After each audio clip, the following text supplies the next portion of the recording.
Hi everybody! Welcome to our channel, A-NATH-ing Under the Sun.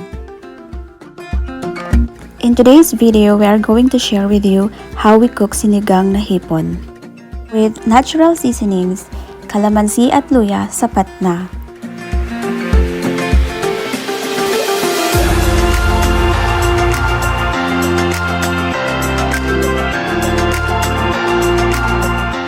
If you're new to our channel, please like, share, and subscribe. And don't forget to hit the notification bell below to notify you in our next video.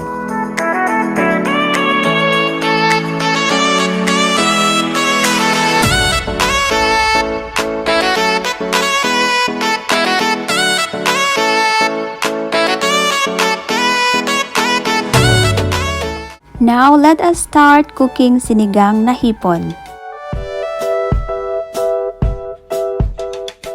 All we have to do first is to clean, trim, and wash the shrimps.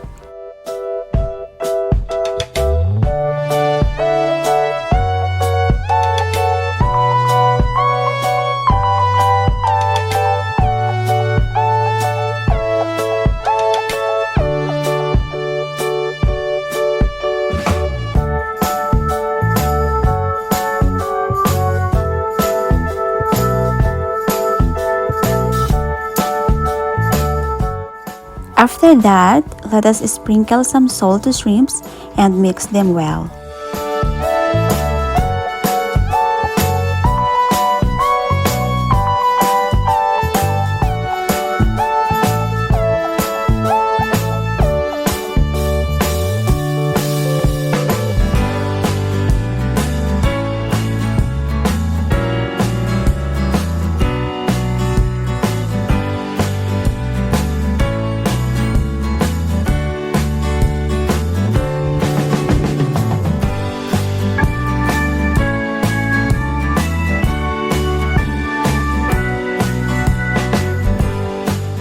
The following are the ingredients for sinigang na hipon.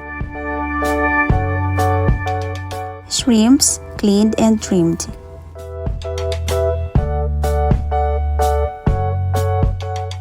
String beans or sitaw.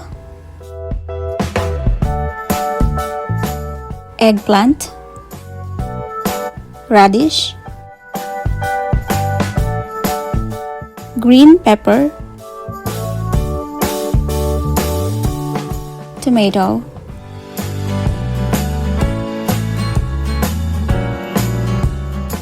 ginger, lemon extract, onion, brown sugar, salt, and water. Ingredients are ready. Let's start cooking.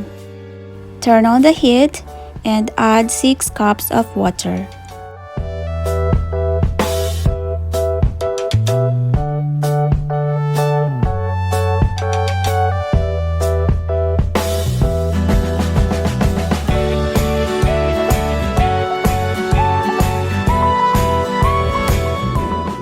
When near to boil, add salt, tomato, and ginger.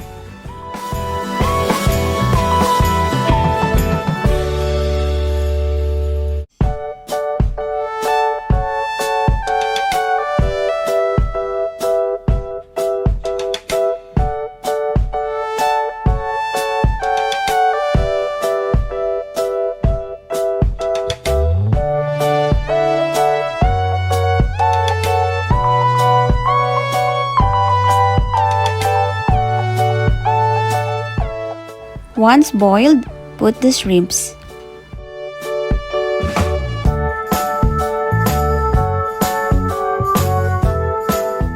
And add half of the onion.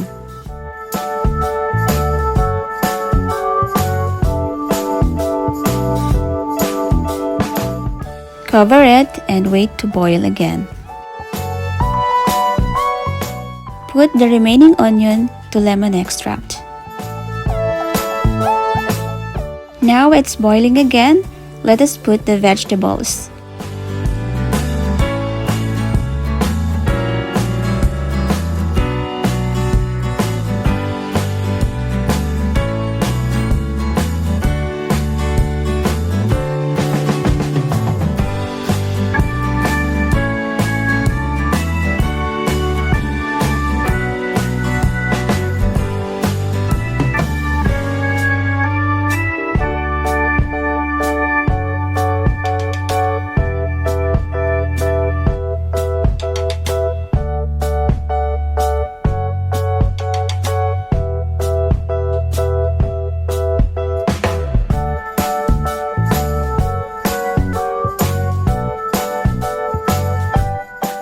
Now, add the green pepper and brown sugar.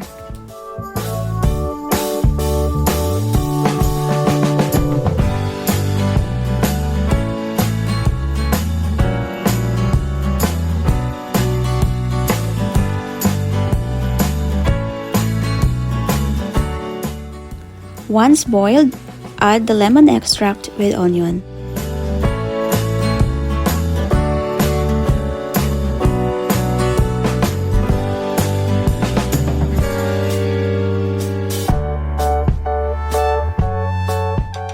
Cover it and turn off the heat.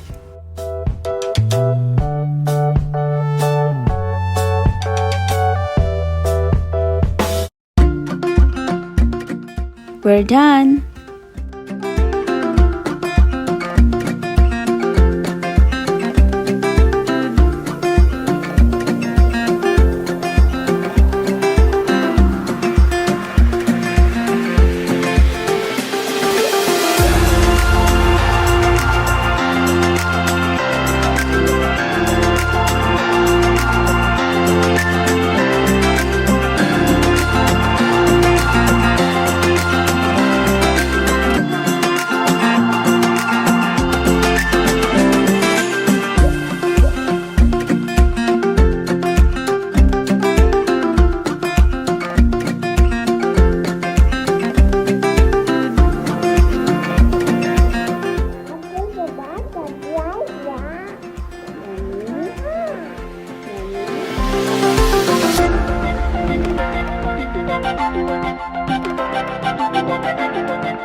Thank you for watching and God bless.